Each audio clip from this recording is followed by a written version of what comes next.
अस्सलाम वालेकुम वीवर्स, मैं आफाक अहमद हूँ और आप देख रहे हैं स्मार्ट बर्ड फार्म। वीवर्स, आज का हमारा जो व्लॉग है इंशाल्लाह बहुत ही दिलचस्प है।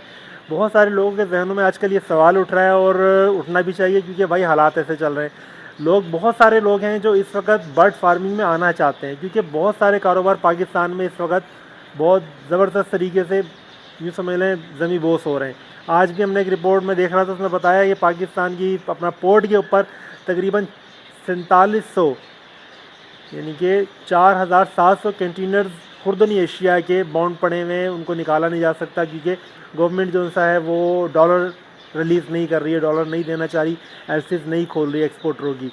तो अब उससे बहुत बड़ा तबका बेरोज़गार हो रहा है। बिजली बहुत ज़्यादा महंगी हो गई है, यानी कि आपको पता ही है, जो मैं इसमें ख़बरें नहीं सुना सकता आपको, जो कंडीशन चल रही है।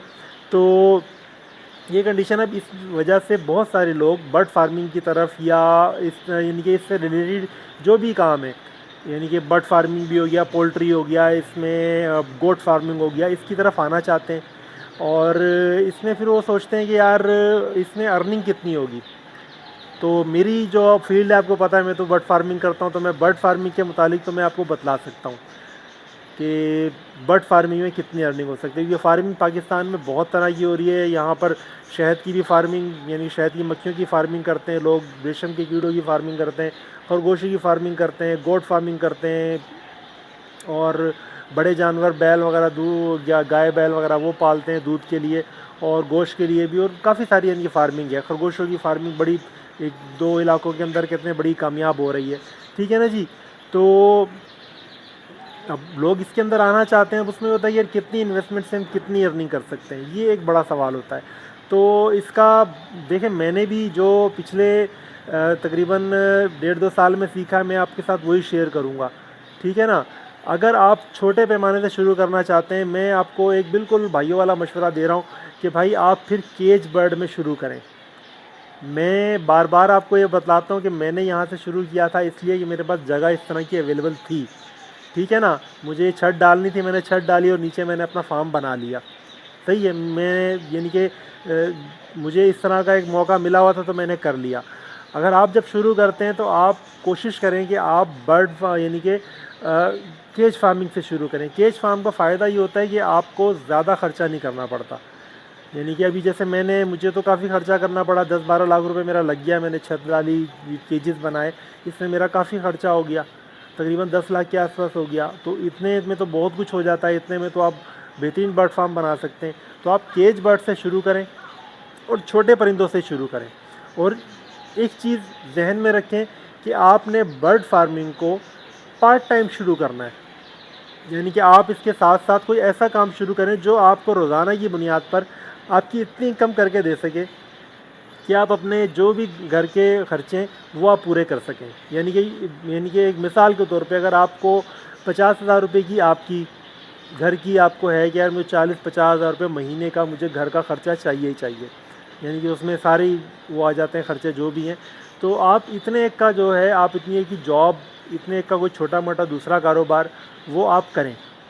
ठीक है ना। और उसके साथ साथ बर्ड फार्मिंग स्टार्ट कर लें। अब इसके ऊपर इन्हिसार करेंगे तो बहुत मुश्किल हो जाएगा, क्योंकि देखें, जब कोई नया बंदा इस फील्ड में आता है ना, तो वो इसको सीख भी रहा होता है, इसमें नुकसान भी हो रहा होता है उसको, और इसके अंदर ख़र्चा भी मुसलसल। लाजमी बात है आपको यानी कि अब परिंदे दाना खाते हैं, आपको दाना तो डालना ही डालना है। अब वो अगर आपके पास, यूँ समझ लो, मेरा अपना एक जो हिसाब है, यहाँ पे मेरा 10 से 15 हज़ार रुपये का, मुझे 15 हज़ार रुपये तक का तकरीबन महीने का दाना लग जाता है। अब इसमें अर्निंग हो रही है नहीं हो रही, मुझे वो ख़र्चा करना ही करना है। ठीक है ना। फिर इसमें छुट्टी कोई नहीं है, मुझे रोज़ाना बर्ड फार्म में, अपने फार्म में आके दाना पानी और ये सब चीज़ें देखभाल इनकी करनी ही करनी है।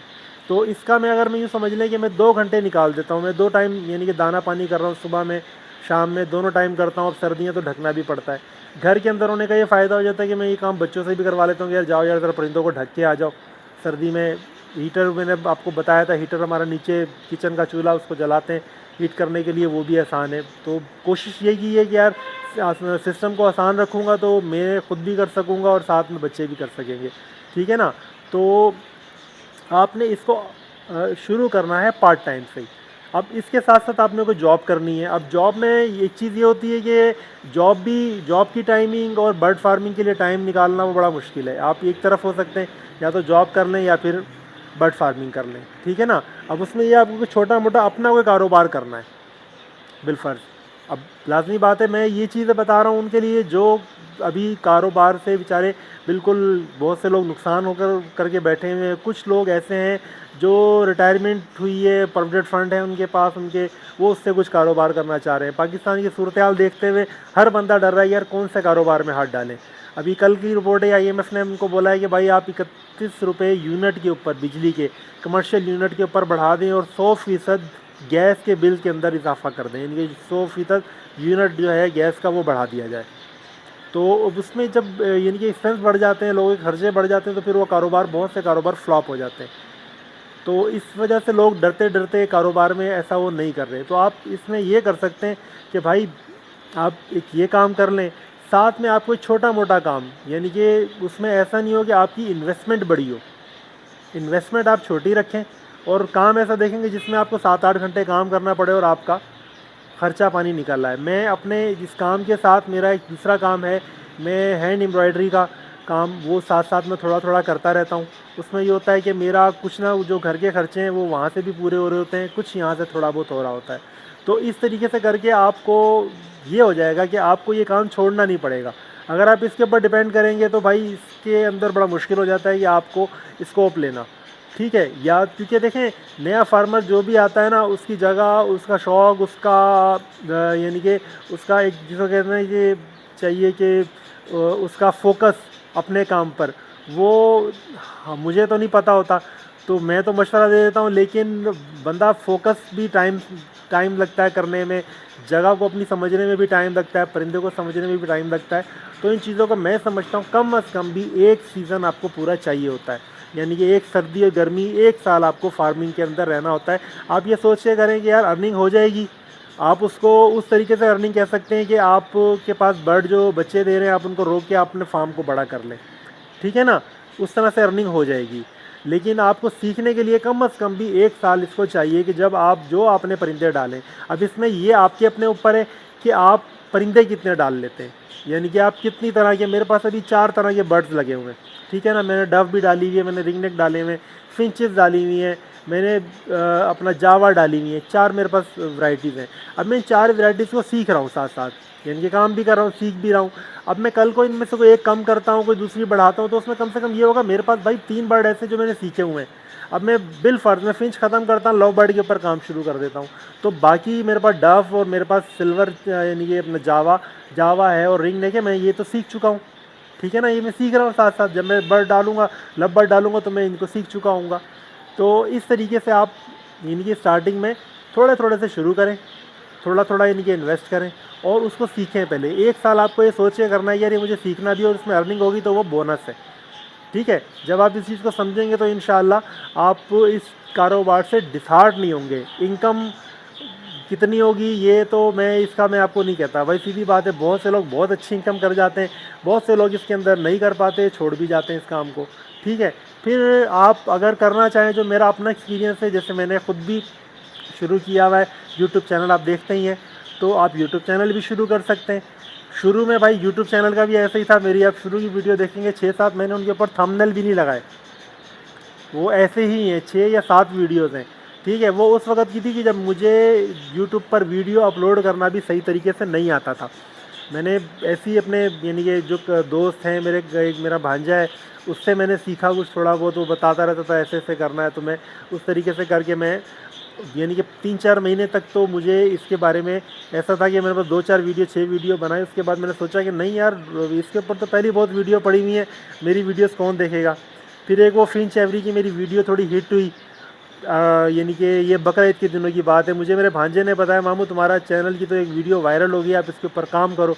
वो देखा तो तकरीबन 250-300 सब्सक्राइबर हुए हुए थे और रोज़ाना 10-15 सब्सक्राइबर आ रहे थे, नए वीडियो चल रही थी। उसके बाद से मेहनत शुरू की, अल्लाह का शुक्र है अब बिल्कुल हम यूँ समझ रहे कि एक तरह से बिल्कुल दरवाजे पे खड़े हुए यूट्यूब के यानी कि मोनेटाइज होने के बहुत करीब है, 8-10 लोग रह गए, इंशाल्लाह आजकल में वो भी हो जाएगा, ठीक है। वॉचिंग टाइम भी बहुत बेहतर जा रहा है, बहुत करीब ही हम तो, यानी कि अब ये मुसलसल मेहनत है, इसमें मिला कुछ नहीं है अभी तक, लेकिन एक मेहनत है वो हम कर रहे हैं। अब इसमें सीखने को आपको मिल जाता है, अगर आपके पास वक़्त है, आप ऑनलाइन काम कर सकते हैं, तो ये मैं समझता हूँ कि आपके लिए बहुत बड़ी जीत है। आइंदा आने वाले वक्तों के अंदर ऑनलाइन के ऊपर बहुत सारा बिज़नेस कन्वर्ट होने वाला है। यानी कि ऑनलाइन से मुतालिक जो भी चीज़ें, आप एडवर्टाइजिंग में जाते हैं, आप ग्राफिक्स में जाते हैं, आप ये व्लॉगिंग के अंदर आते हैं, या अदरवाइज़ जो आपको सूट करता है आपके रीजन के एतबार से, आप वो काम करें। यानी कि कम अज़ कम यूट्यूब पर या ये ऑनलाइन के ऊपर काम करने में मुझे जो सबसे अच्छी बात लगती है कि भाई आपकी इन्वेस्ट कुछ नहीं है फ़िलहाल। मेरे मेरे अगर मैं टोटल इन्वेस्ट अपनी देखता हूँ तो मैंने यूट्यूब के लिए जो इन्वेस्ट किया वो ज़्यादा से ज़्यादा 5,000 रुपये होंगे। यानी कि मैंने माइक लिया, स्टैंड लिया, ठीक है ना, और दो एक तरह के स्टैंड लिए और एक स्टिक वगैरह ली, बस ये टोटल है। इसके अलावा बाकी मोबाइल वो ऑलरेडी मैं कर ही रहा था, इंटरनेट वो पहले से ही लगा हुआ था, एडिटिंग है जो भी ऐप हैं वो भी तकरीबन फ्री हैं, जो जिनसे मैं इनको एडिट करता हूँ अपनी वीडियोस को। और अगर बात ये कल वो चलनी शुरू हो जाती है तो मैं इसके अंदर फिर इन्वेस्ट कर सकता हूँ। मुझे पता है यार मैंने इसके अंदर मैंने कमाना है, तो मुझे अच्छे ऐप और अच्छा इक्विपमेंट मैं फिर कर सकता हूँ, ठीक है ना। तो आप इस लेवल से शुरू कर सकते हैं और इसमें कोई ख़ास ऐसा वक्त भी नहीं लगता। तो व्यूअर्स ये आज का व्लॉग था। मुझे लगता है कि थोड़ा लंबा हो गया, लेकिन ये है कि ये काफ़ी सारे दिलों को तसल्ली देगा कि भाई आपको किस तरीके से इस काम में आना है। और इसके ऊपर आप कमेंट्स लाजमी करें, जो लोग भी नए आना चाहते हैं इसके ऊपर कमेंट लाजमी करें, क्योंकि ये व्लॉग मैं समझता हूँ कि मुकम्मल नहीं है। इसमें बहुत सारी चीज़ें ऐसी हैं, जैसे बहुत सारे पॉइंट्स ऐसे हैं जो भी रह गए। मेरी कोशिश होगी कि जो नए आने वाले हैं भाई वो तसल्ली करके आएँ, इंशाल्लाह उनको उनके सवालों के जवाब उनको मिल जाएँ, उसके बाद फिर उस काम में आएँ, ठीक है व्यूअर्स। तो वीडियो पसंद आए तो इसको लाइक ज़रूर करें, मेरे चैनल को सब्सक्राइब करें और बेल नोटिफिकेशन को लाजमी ऑन करें ताकि आपको ऐसी मज़ेदार वीडियोज़ रोज़ बरोज़ मिलती रहें। तो इसी के साथ इजाज़त चाहूँगा। अल्लाह हाफिज़।